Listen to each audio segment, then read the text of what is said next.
Welcome back to the deep dive. Today we are really getting into the weeds on a critical topic for your NMLS SAFE Exam prep. We're talking mortgage processing. That's right. This is that stage, the bridge between the application and the actual approval. And it's where so much of the administrative work meets some really high-stakes compliance rules. We're here to give you that shortcut to understanding the processor's role, the compliance traps, and maybe most importantly, the boundaries of the job. Yeah, our mission today is pretty straightforward. It's all about eliminating confusion. The SAFE exam, it almost feels like it deliberately tries to blur the lines between what a processor does and what an underwriter does. Okay. So we need you to know definitively that processing is all about preparation. It's verification, it's documentation. The underwriter, they're the ones who do the risk analysis and make the final call. That's a great distinction. And just before we dive into that, a quick note. If you are enjoying these NMLS Safe Study deep dives, please take a second to subscribe, like, and comment. You can tell us which topic you want to see next, or even just what state you're listening from.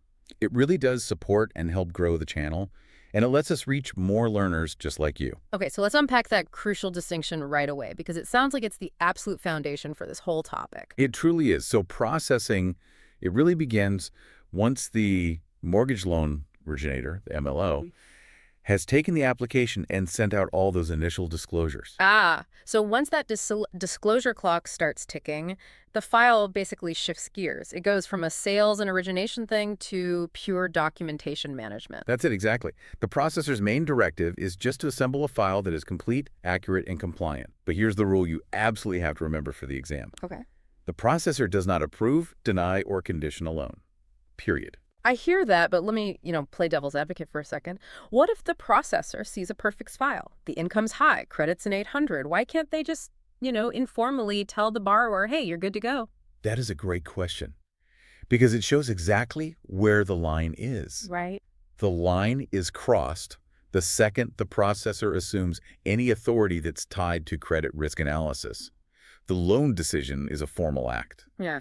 Even if a processor knows a file is a slam dunk, saying anything like, you're approved, is a huge problem. Why is that? Because they don't have the authority. They don't have the delegated authority to bind the lender to that decision.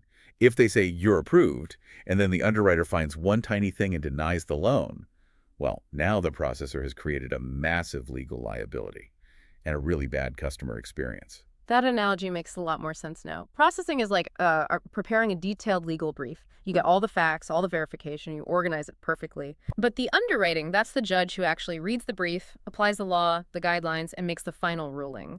The processor can't wear the judge's robe. That is a perfect way to put it, and it brings us right to their core job, which is verification, not judgment. Processing is all about confirmation. Let's get specific on that confirmation piece. The exam loves those tricky scenario questions about income, right? So what are they actually confirming? Well, the main job is collecting and verifying every single piece of data from that application. So for a standard W-2 employee, the processor's confirming income with pay stubs, W-2s, maybe doing a verification of employment. A VOE, right. Right, but where it gets more technical is with, say, a self-employed borrower. Yeah. That file needs way more documentation. We're talking 2 years of full tax returns, personal and business, plus P&Ls. The processor's job is just to gather all of it, make sure it's complete, not to calculate the qualifying income. That's for the underwriter. So checking for completeness. And, of course, assets, bank statements, investment accounts, all that. Absolutely. Assets get verified with statements to confirm the borrower has the cash for the down payment and casing. Yeah. And credit, of course. They collect the credit report, get written explanations for any dings on it that the underwriter might ask about.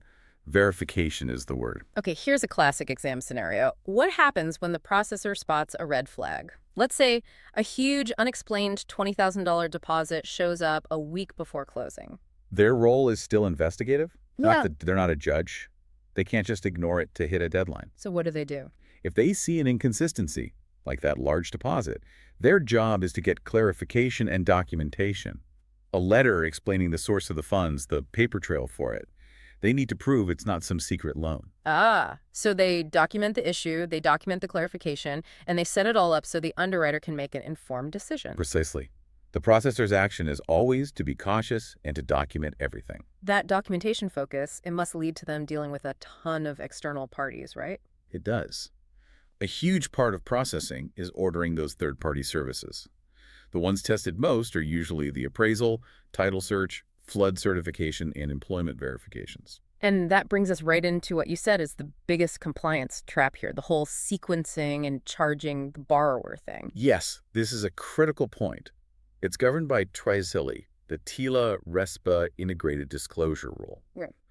And you have to understand the sequencing logic. Okay. The rule is that the borrower has to state their intent to proceed after they get the loan estimate, the LE, before you can charge them for almost anything. So the processor might order the appraisal right away to get the ball rolling, but they can't actually collect the fee for it until the borrower has gotten the LE and said, yes, I want to move forward. Exactly. The exam loves that trap. It's mixing up the action of ordering with the act of charging. You have to prioritize the borrower's right to see the disclosures first. And speaking of appraisals, the processor is usually the one ordering it, which puts them right on the front lines of appraisal independence, another major ethical area. A huge one.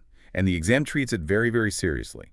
Processors order appraisals, sure, usually through an AMC, an appraisal management company, but they cannot, under any circumstances, influence or pressure the appraiser. So no phone calls to suggest a value or anything like that? Oh, absolutely not.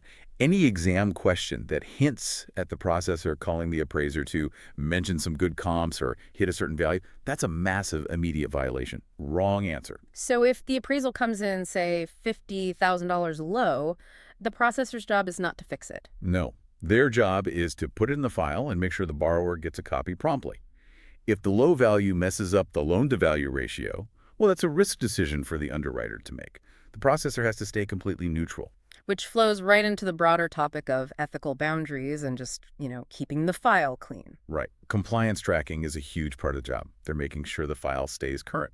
Monitoring disclosure timing, tracking when documents expire. What do you mean by expire? Well, a pay stub, for instance, might only be considered valid for 30 days. If the closing gets delayed, the processor has to proactively go back to the borrower and get a fresh one to keep the file ready for underwriting. What about when something big changes? Like, the borrower decides they need to increase the loan amount a little bit. If a material change like that happens, loan amount, loan type, interest rate, the only correct action is immediate escalation. Escalation to who? To the MLO, or the compliance officer. The file is basically non-compliant until new, updated disclosures go out. The processor's job is to kickstart that process. Yeah. Disclosure first, process second. Always. Let's hit that communication trap again, because I can see how an exam could trip people up here. A borrower calls the processor and starts asking for advice. What do? They have to deflect and refer. A processor cannot give loan advice. That means no answering questions about rates, programs, or, what are my chances of getting approved? So they have a script, basically. They should. Something like, I can definitely help you get that document uploaded, but for any questions about the loan terms or your eligibility, you'll need to speak with your mortgage loan originator. Yeah. They just don't have the license or the authority. Makes perfect sense. Okay, accountability. This is a tricky one. The processor is handling almost all the paper, but the MLO is the licensed pro. So if something is wrong, who's on the hook? This is a really common test concept. While the processor handles the day-to-day, the mortgage loan originator, the MLO, remains ultimately and legally responsible for the accuracy of everything in that file. Even if they never touch the document themselves. Yes, delegating the task does not eliminate the MLO's accountability. Wow. So if a processor misses a huge red flag and the loan defaults, the processor might get in trouble at their company, but the MLO is the one who could face regulatory action from the NMLS. That's it. The MLO is the licensed gatekeeper. They have a duty to supervise that file. The processor is their administrative agent, but the MLO is the fiduciary. Let's talk about timing. Delays happen. What kind of delays are, just part of the business versus a real regulatory problem? Delays from a borrower being slow or a third-party report taking forever? That stuff happens. It's not a violation in itself. So where's the line? The line is crossed when a delay causes a failure to meet a required disclosure timing. If a processor waits too long to get a new LE out after a material change, that is a violation. The focus is always on those regulatory deadlines, not just the closing date. Got it. So what's the processor's last move? What do they do right before that file goes to underwriting for the final decision? They package it all up. They organize all the documents, complete a final quality control checklist, make sure every verification, every disclosure, every report is there and hasn't expired. And what do they not do? They do not interpret underwriting guidelines. They don't try to adjust debt-to-income ratios or approve compensating factors. They just compile the evidence. They set the stage for the verdict. Okay, that brings us to the strategy. For anyone listening, when you see a processing question on the SAFE exam, how should you approach it? I'd use these 3 questions as your filter. For any answer choice, ask yourself these things. Okay, what are they? 1, is this task administrative or is it decision-based? If it involves judgment or risk analysis, it's not the processor. Number 2. 2, is the action compliant? With disclosures, with ethical standards, the cautious, documented path is always the right one. And the last one. And 3, does this answer improperly give authority to the processor? Look for verbs like approve, deny, waive, or advise. If you see those words, that answer is almost certainly wrong. Those 3 questions really simplify it. So mortgage processing is this essential control function, the administrative spine of the whole deal. It is. And, think about what's on that spine. Every piece of the borrower's private data. Tax returns, bank accounts, social security numbers. So the processor's role in just ensuring borrower privacy and data security, it's paramount. That's a great point. It goes beyond just collecting the right paper. It does. Improper handling isn't just a mistake. It can be a serious violation of federal privacy laws. A powerful reminder that this is about so much more than checking boxes.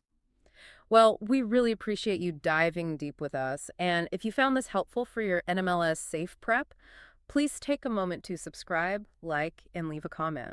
Yeah, let us know what topic you want us to cover next, or just where you're tuning in from. It really does help the channel and helps us find other learners. Next time, we are moving past preparation and into the high-stakes world of underwriting. That's right. That's where analysis replaces preparation, risk evaluation becomes central, and the final loan verdict is delivered. We will see you then.